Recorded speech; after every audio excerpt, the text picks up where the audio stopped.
DNA profiling, an innovative method in forensic science, has profoundly altered crime investigation. This robust instrument enables detectives to recognize persons through their distinct genetic profiles, offering persuasive proof in criminal investigations.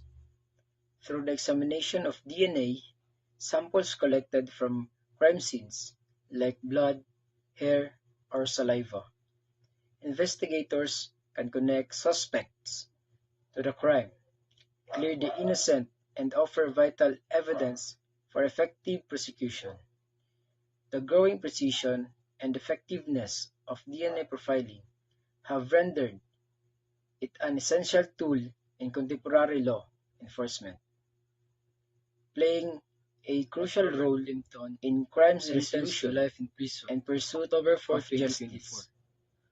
Multnomah County District Attorney Mike Skemp today announced that a Multnomah County judge sentenced Robert Arthur Plimpton, now 61, to life in prison for 1980 murder of Barbara Tucker near Mount Hood Community College in Gresham.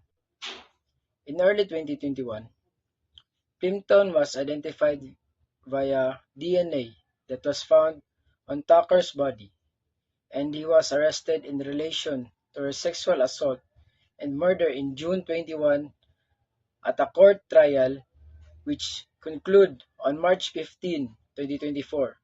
Multnomah County Judge Amy Baguio delivered a guilty verdict on murder in the first degree. The verdict brought long-awaited closure to Tucker's family and a broader community on a case which had been cold for 40 years prior to Plimpton's identification. Close to 7 p.m. on January 15, 1980, Barbara Tucker, a student at Mount Hood Community College, was kidnapped, sexually assaulted, and beaten to death near a campus parking lot by Robert Plimpton.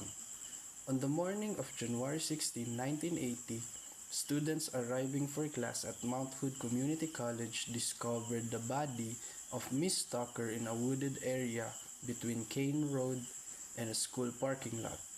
In 2000, vaginal swabs taken during Miss Tucker's autopsy were sent to the Oregon State Police or OSP Crime Lab for analysis. The crime lab developed a DNA profile from the swabs. In 2021, a genealogist with Parabon Nanolabs identified Robert Plimpton as a likely contributor to the unknown DNA profile developed in 2000. Detectives with the Gresham Police Department found Plimpton living in a Truthdale and began conducting surveillance. When they saw Plimpton spit a piece of chewing gum onto the ground, detectives collected the gum and submitted it to the OSP Crime Lab. The lab determined the DNA profile developed from the chewing gum matched the DNA profile developed from Miss Tucker's vaginal swab. On June 8, 2021, Plimpton was taken into custody and lodged at a Multnomah County Detention Center.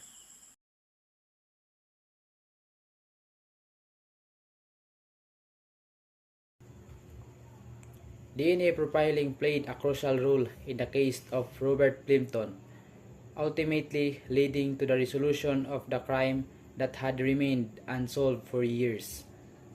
Initially convicted based on limited evidence, Plimpton was later exonerated after DNA evidence proved his innocence. This case highlights the power of the reliability of DNA profiling in the criminal justice system, not only identifying perpetrators but also in preventing and correcting wrongful convictions.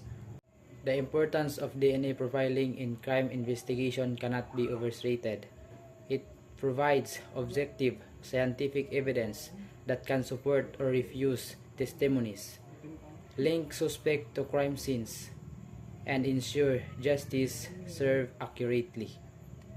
As seen in Plimpton case, it is the vital tool for both convicting the guilty and protecting the innocent, reinforcing the integrity and fairness of the legal system.